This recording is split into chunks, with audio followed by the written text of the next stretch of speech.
if you do all of those things, I think you can be whoever the fuck you want to be in like 18 months. Hey guys, welcome back to Be the Standard. I'm here today with Chris Lee. He's a former Green Beret, author, coach, and business consultant. Welcome, brother. I appreciate you having me. Yeah, man. It's nice to finally meet you in person. I've seen you online. We obviously run in the same circle with Team Machine. Yeah. So really, really cool to have you. No, it's awesome. Great meeting you, and the setup's great. So. Yeah, man. Yeah. So kind of where I like to start with everybody, I'll start with you in the same place is, where are you from? What was your childhood like? Sure, yeah. I grew up in Virginia. I always joke about this. I was the youngest. My parents were both, they were both artists, which is like a nice way of saying they were hippies. But they were great. My mom did pass when I was really little though, but other than that, had a great childhood. Dad was awesome, but grew up in the church, and that's kind of actually where my path was going to head. I decided to go to school. You and I were talking about this earlier, but I went to Eastern Nazarene College in Quincy, Mass. Yeah. To study religion. I was going to be a youth pastor. Ran out of cash my senior year. Came back home and just worked, but wound up working at a church and got on staff there, and that was like a really cool job. It was probably one of my favorite jobs, working with young people and just being in their corner cheering them on and stuff. But then kind of stepped away from that and eventually joined the Army.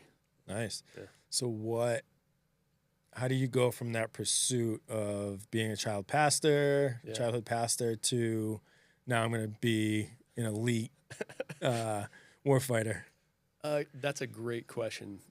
And it was actually while I was working at the church, I began asking questions about my faith that I couldn't get a good answer for, to the point where I was just like, I don't believe this anymore. And so it's kind of a prerequisite if you're working at a church to believe in God. And so I stepped down, still volunteered all the time because all of my friends were there, and started working at this kind of fancy hotel in Virginia, just down the road. And one night I was carrying a tray of food out to the patrons in the restaurant, and everybody was super polite. Nobody was rude to me, but I handed them their food. And as I was walking back to the kitchen to get another load, I was like, I just got overwhelmingly furious. I was like, Chris, there's more out there. Go find something. And so I went back to my desk and started Googling military, and went through kind of all the branches of like, all right, what could I do? And Special Forces seemed like the best fit for me. And it was kind of the first time in my life where I deliberately and intentionally chose to pursue something where success was not guaranteed. I hate participation trophies, but like looking back at high school and stuff, if a class was too hard, I would get a good enough grade to then drop the class so I could go take something easier, right? And I just kind of got to a point where I didn't want my life to be about that, you know. I wanted to. John Eldridge, in his book Wild at Heart, talks about this, but every man asks himself, do I have what it takes? And that's what kind of steered me towards the Army. Do I have what it takes? And I, again, don't want a participation trophy. If I don't cut the mustard, then say so. But things kind of worked out, got through selection, and then the Q course. Nice. Yeah. And then you spent, I believe you said 10 years. 10 years in, yeah. 10 years in as 18 Delta. Yeah. Want to explain what that is for our viewers? Sure. 18 Delta, so every guy on the ODA or team has a specialty. There's weapons guys and commo guys and engineers. The 18 Deltas are the medics, which I had zero medical knowledge before enlisting. And so when I was voluntold to go that route, I said, okay, I guess, just glad to be here. But ultimately it was like super fulfilling. Medicine is very interesting. It's always evolving and changing. And so that's why we always had to go back to refresher every couple years. But the 18 Delta course did tack on an extra year to the Q course. So That was a Yeah. little rough. I've heard that. I've heard that. And I've always thought to myself, had I gone down that route, that's the last thing I would have wanted. It was tough because guys I'd gone through selection with, by the time I was done with SOCM or Special Operations Combat Medic course, they're like halfway done with the Q course and I haven't even started yet, And it's like, bro. Yeah. Yeah. And now, is that something you chose, or is that something that you were kind of forced into, or how's that work? Admittedly, I wanted to be an engineer. The idea of blowing stuff up just appealed to me. Yeah. But at selection, the cadre, like, all right, we're going to put you towards 18 Delta, see how it goes. And to be honest, I'm pretty grateful for that. Yeah. I think the 18 Deltas have the best job on the team, hands down. Like the Charlies or the engineers. Dude, they're in charge of all the property of the whole team, and so every year change of command, it's just like bummer. Yeah, that's gotta be a pain.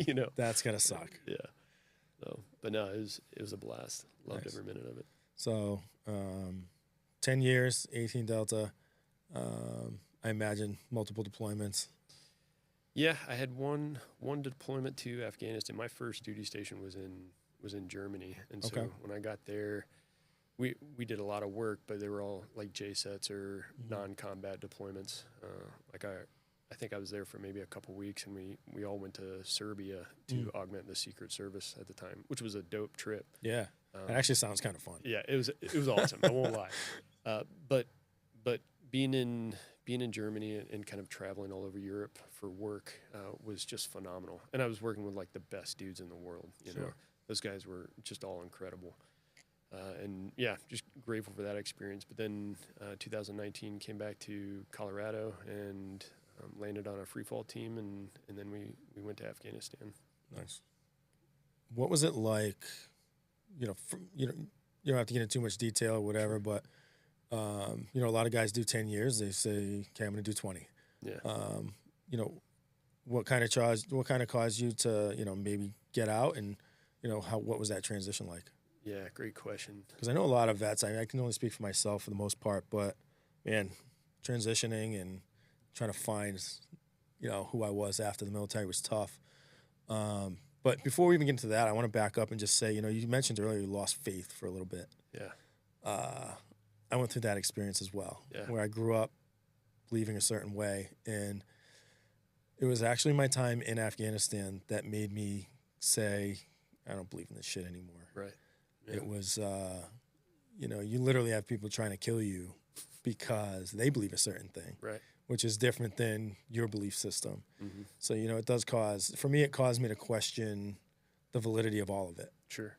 So I took a good 12 to 13 year, break, if you will, from just believing. And I never had any, ill will or emotions or feelings about anybody who had that belief system. I always thought to myself, good for you. If you found something to believe in, I'm happy for you. But I couldn't bring myself to do it anymore. So I've been down that road and found my way back for sure. Yeah, me too. And I'm stoked to say that. I took about a 15-year break, I guess, too. Mm-hmm. And it was. I remember this was last December. Actually, it was relatively recently, but just at a really dark place, and felt like I was being attacked.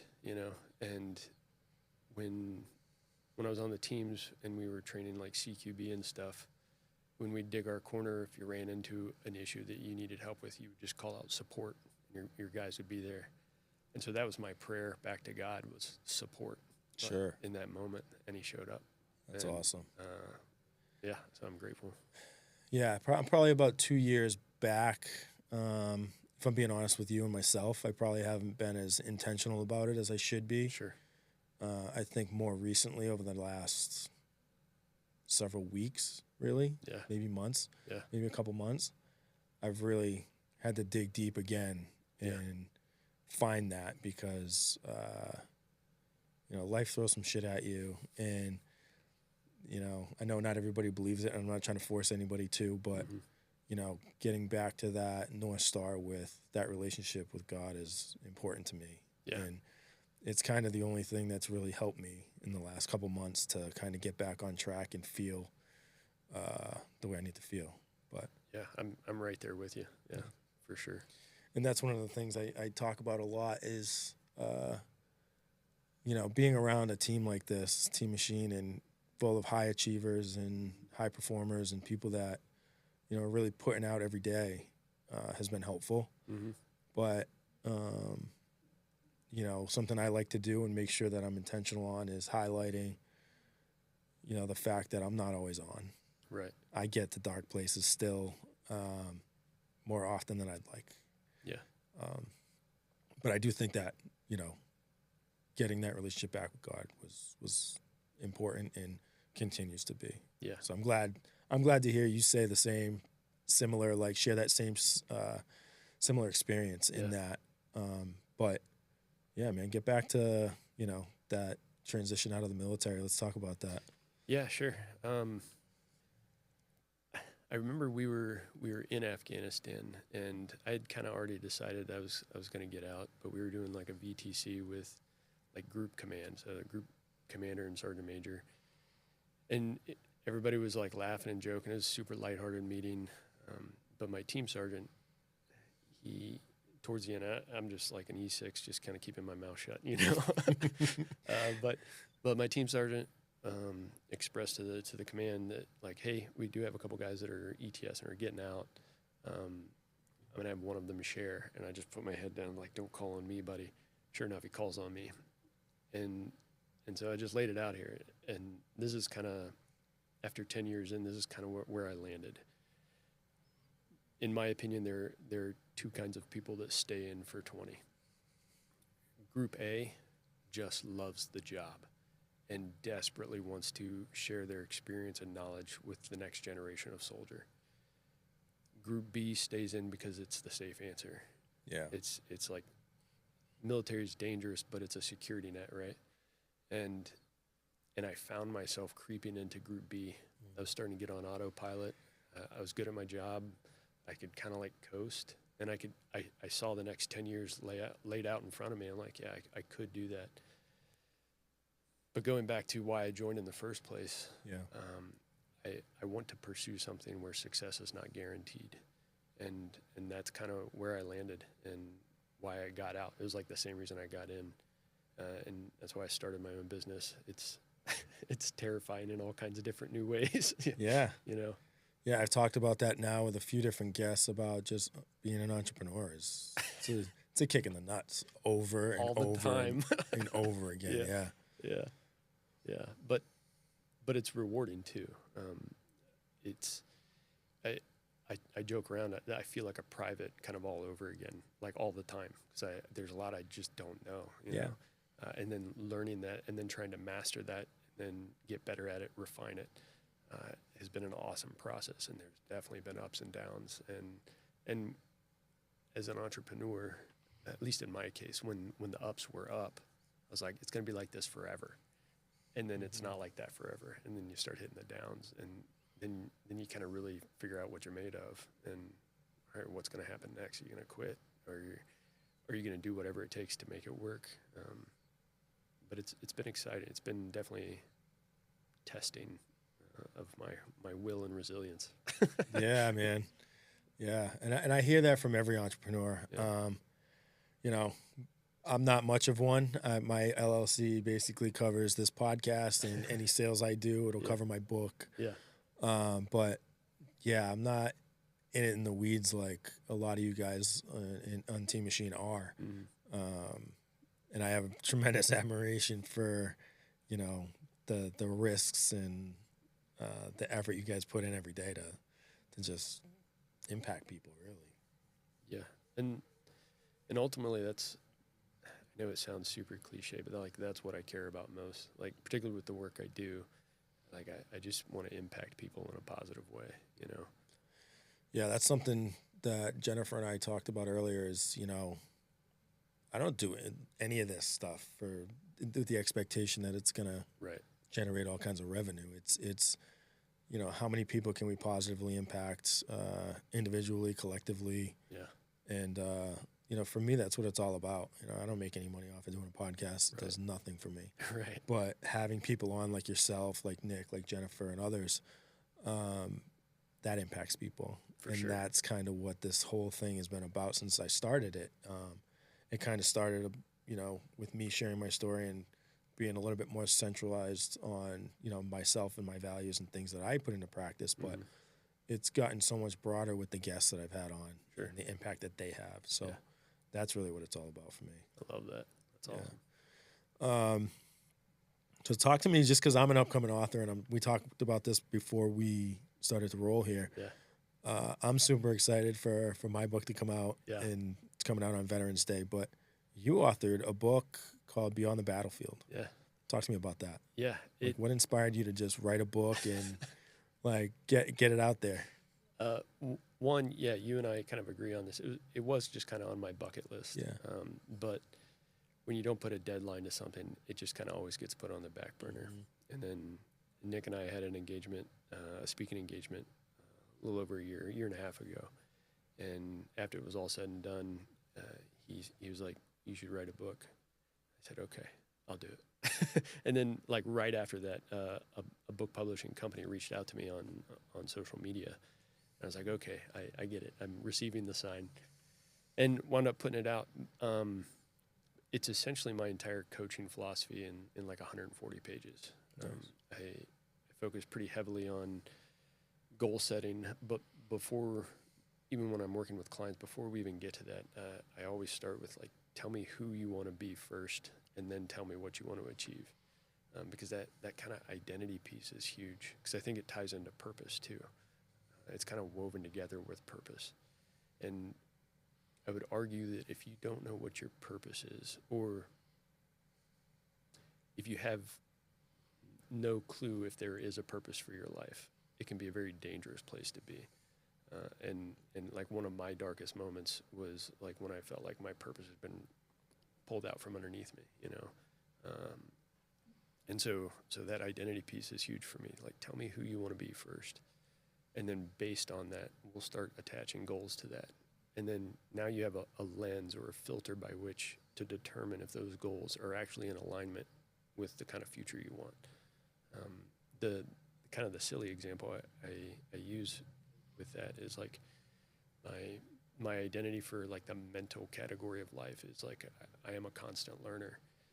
And so the goal that I attached to that was, all right, I'll just read a book every week for 5 years. I should get smarter after that. What happened, though, is, life shows up, and I start getting behind schedule. And so then I'm, full of guilt and shame that I can't just keep up with this simple goal. And then I got really behind schedule. And so I was just grabbing whatever book I could burn through as quick as possible just to get my numbers back up. Mm-hmm. And after a while, I kind of took a pause and said, am I actually living this identity? Or am I just focused so much around the numbers of books?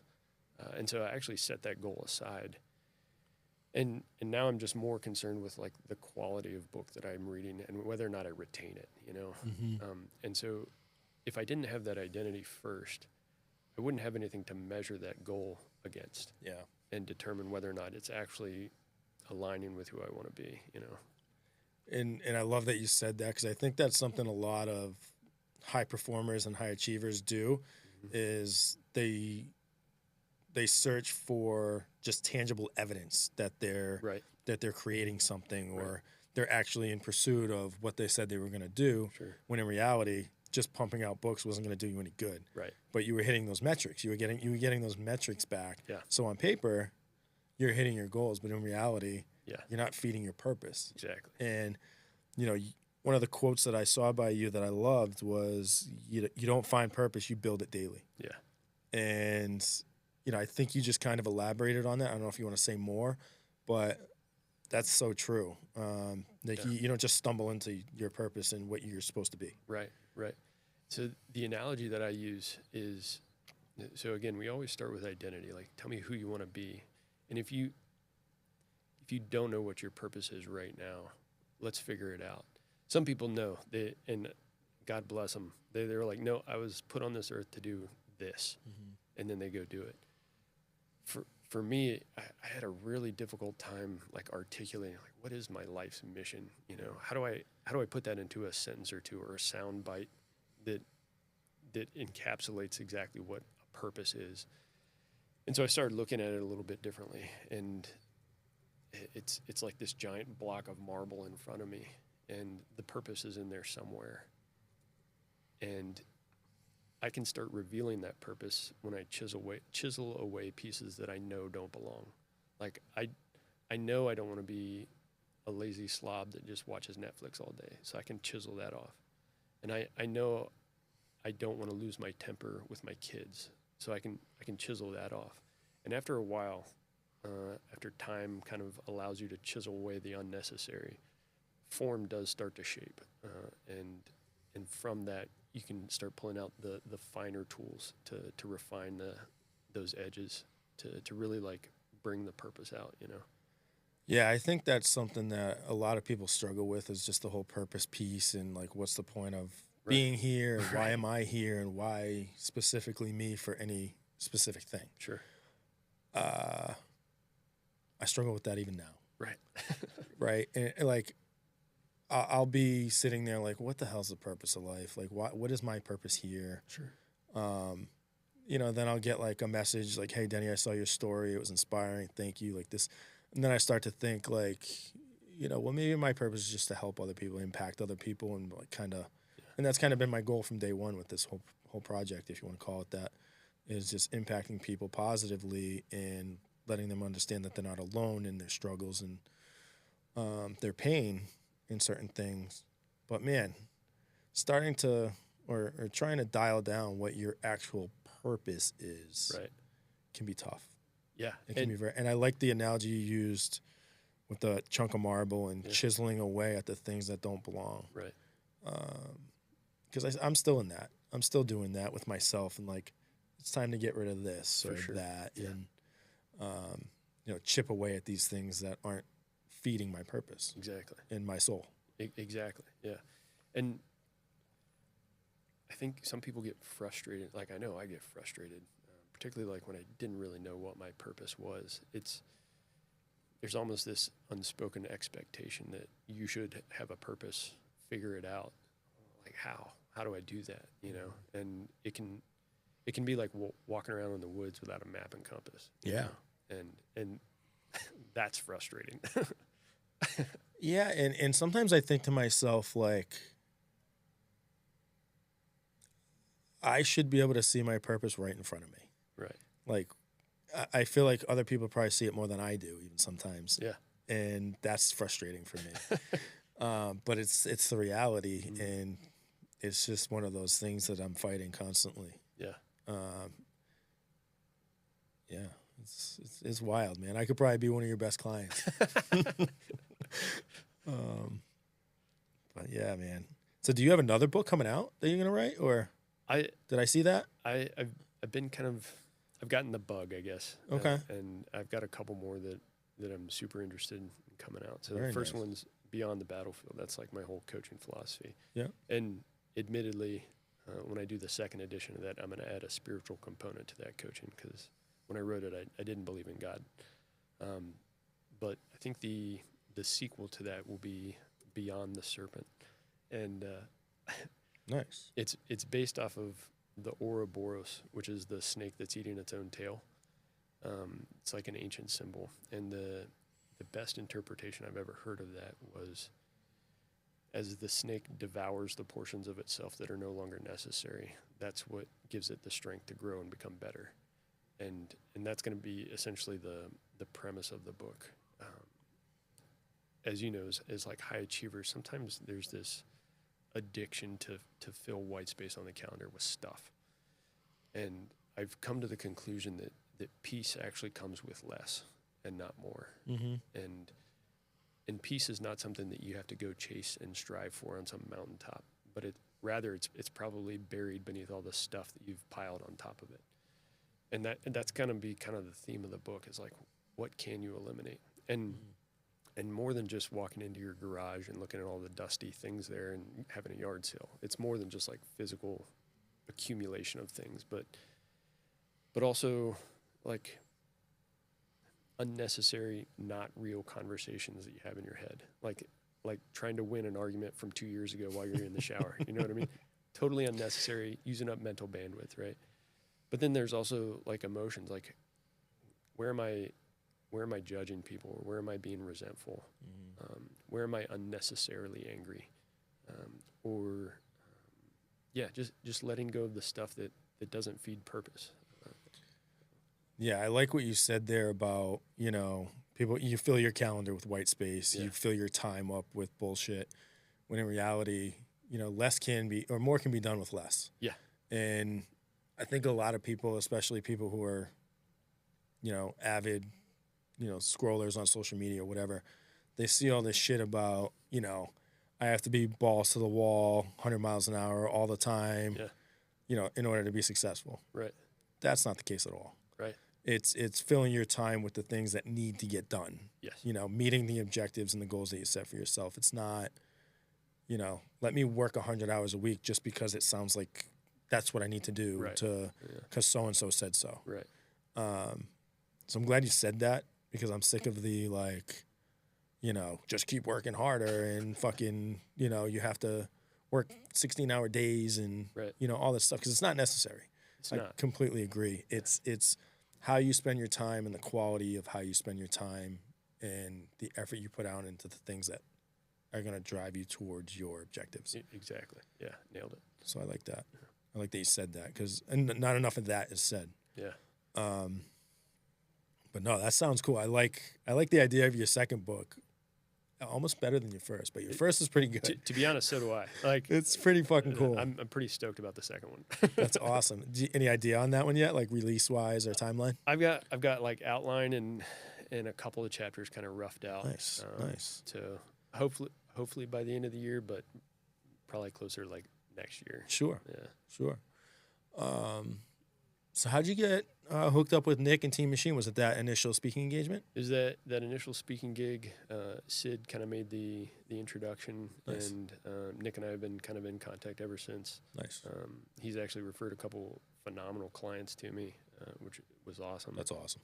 And then when he approached to kind of join the team, I was like, "Are you sure? Me?" What's funny, man, is Nick is. I've said this before, is so good at identifying talent and value in people, and knowing where they can fit into just this overall brand and message that we deliver together. And it's really cool to be a part of. And I thought the same thing. I met him not even a year ago, and we hit it off because we're both from Massachusetts. But I was the same way. I was like, you want me to be an SME in leadership? Right. Like, you want me to be a speaker? Right. Like, okay, I'll do it. Like, I'm going to say no. But no, it's really cool. It's really cool to be a part of this team. But one of the things I want to hit on just with your background is, obviously to do the job you did for 10 years, there's a specific mindset required to do that kind of work. Sure. And to get selected to do that kind of work. What are some of the things that, the average guy off the street, he needs to really get it together and start performing at a high level? Like, how would you get him started or her started on, kind of taking that, maybe SF mindset into civilian world, or the corporate structure even? Yeah, great question. A lot of dudes, when they message me on like social media, they say, how do I get through selection? Mm-hmm. I mean, just get in shape and don't be a jerk, and you'll be all right. But selection is like a fraction of the Q course. I mentioned earlier, like the Q course was 3 years long for me. Yeah. And having to wake up every That's day. like a full enlistment almost. Dude, bro. That's wild. That is wild. Yeah, and so waking up every day, looking at myself in the mirror, like, Chris, do you still want this? Yeah. And I think that's actually the mindset is when the desired end state is literally years away, and showing up every day anyway, putting in the work. And I think that's something that our military does a good job of in all of the soft communities, at least in terms of their selection process, is like they force you to make that decision every day with intent. Yeah. Do you want to be here? Right. Because if you're going to serve in this regiment or the SEAL teams, call it whatever, Yeah. You have to do it with intent, and you have to really decide that you want that life. Yeah. And, I'll be the first to say, and I've said this out loud before, hopefully I don't get in trouble, but, I don't really care if someone's a Green Beret Right. or a Ranger or SEAL or whatever. I care about who you are as a person, but I do have a tremendous amount of respect for, people who make that decision with intent, because I know how hard it is to get there, not from experience, but Yeah. I know how hard it is for you guys to get through that training and do those jobs. But, again, for me, it's more about, what's underneath the beret or behind the trident or whatever. Exactly. And I totally agree. And because I've met plenty of dudes that weren't soft, that were like, yeah, I would charge a hill with you, you know? So it is about the individual and the character that they live, Yeah. I love the stuff you do as far as just the coaching and your mindset, and you're kind of saying all the right things. But I want to throw something at you. Okay. I think a lot of people get to this point where they're like, they're at rock bottom. Yeah. They don't know where to turn. They don't know where to go. They don't feel like they have the resources or the backing behind them to pull themselves out of a dark place. Where would you start? Yeah, that's a great question. And I think everybody experiences it, right? I've been there. For sure. Yeah. I've been in this place where, like, shit, this sucks. Like, I don't know what to do now. Yeah. I think if one is at that kind of position in life, that rock bottom, when I mentioned this earlier, when you're clearing a room, like, ego gets left, somewhere else. Like, you are a team, you're a unit. So when you clear a room and you run into something that you have to navigate, without hesitation, you just call support. So your guys, one, know what's going on, and two, can help you. Because why would you try to make it an ego thing and deal with the thing by yourself? And I say all of that because sometimes even guys that have kind of done what we've done, they forget that component of life when they're home and they're standing at the edge of the abyss, or maybe staring at the bottom of a bottle. Like support, like call out for your support, and that works. And I'm not saying that your buddies are going to have all the answers, but sometimes just knowing you're not alone is enough. Okay, so say like we've kind of sorted that out, and you're not alone, and now you've got a team with you. I would argue that you don't have to have all the answers right away either. Sometimes when we finally get the motivation or the willpower to step away from the abyss and pursue something, we start to get a little excited. Like, all right, I've set this goal for myself. I'm going to go crush it. I see this a lot for New Year's resolutions. People are like, new year, new me. I'm going to go to the gym and just be better. And then they go destroy themselves for 2 weeks, and then they can't move because they broke themselves off. And it's like they bit off more than they can chew. Like, you were not ready to do what you tried to do. And so when I am working with folks, regardless of where they are in life, but I think particularly as you're stepping away from rock bottom, start off like super small. I mean, like almost embarrassingly small. Yeah. If you have been a couch potato and your goal is to run a marathon, don't run 5 miles. Like, just walk around your block, and then do that every day until you can do it twice. Yeah. That does a couple things, I think. One, if the daily task is small enough, it's not intimidating. And I'll tie back in the Q course too. Like, I had this 3-year goal before I would get my Green Beret. if I focused on the 3 years the whole time, I would have burned out, you know? And so I had to kind of keep that in the back of my head, but get hyper focused on today Yeah. and say, all right, what do I need to do today? Get scuffed up by cadre. Okay, I can do that. I think it's the same with just about anything. Sure. It's like if you overwhelm yourself with this sensation of like where you ought to be in 5 years, that can be intimidating and eventually work against you. But if you can look at this like tiny little bite-sized action step, and then do that again tomorrow, and then again tomorrow, I think that's the way to go. Yeah, and something I say all the time and often is that's why it's so important to take action. Right. You know, so many people fail to take action because they don't have a fully vetted out or mapped out blueprint on how to get from A to B with all the steps along the way. Right. You know, and you know, when you're going through the Q course and all those things, that is organized. That is like mapped out for you, right? At least in some capacity. Mm-hmm. But, you know, a lot of people without that detailed plan won't even get going because it's almost like they're afraid to put in the effort because what if I fail? And then, you know, more importantly, what if I fail and people know about it? Right.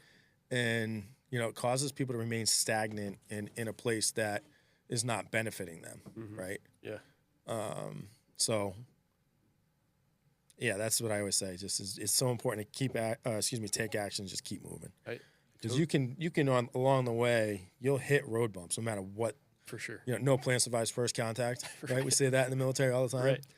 And you're always going to hit a snag, but that's an opportunity to pivot, and that could give you an opportunity to pivot in a more positive direction. Yeah, exactly. So get moving. I totally agree. And oftentimes motivation shows up after action. Absolutely. You know, if you're waiting for motivation, I think you're doing it backwards. Motivation, man. It's I had this conversation with a buddy of mine and his girlfriend, who I love. She's the best.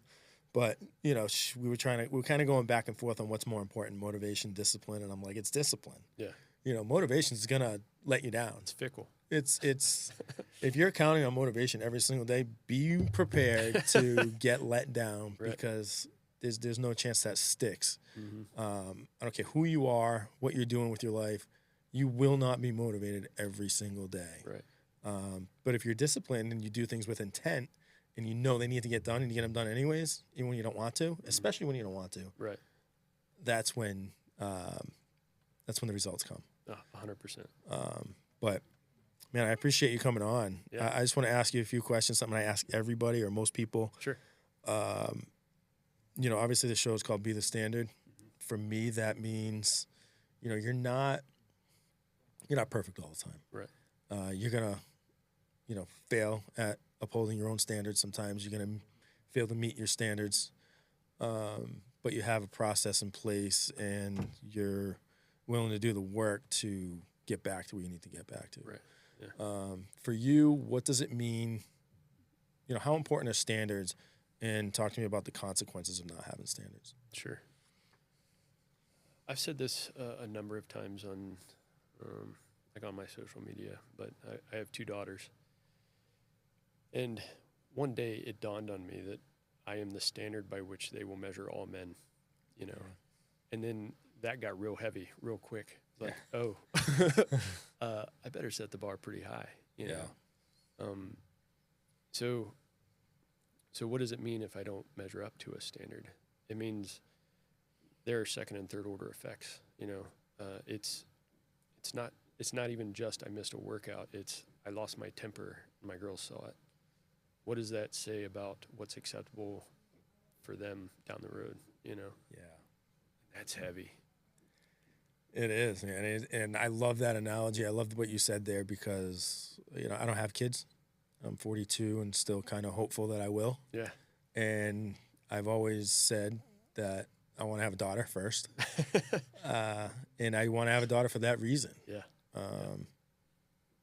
You know, I think it's important for in both you know aspects, right? Whether you have a boy or a girl, to set the example of what, you know, the male template is supposed to look like. For sure. So I totally like. I'm digging that what you just said. Cool.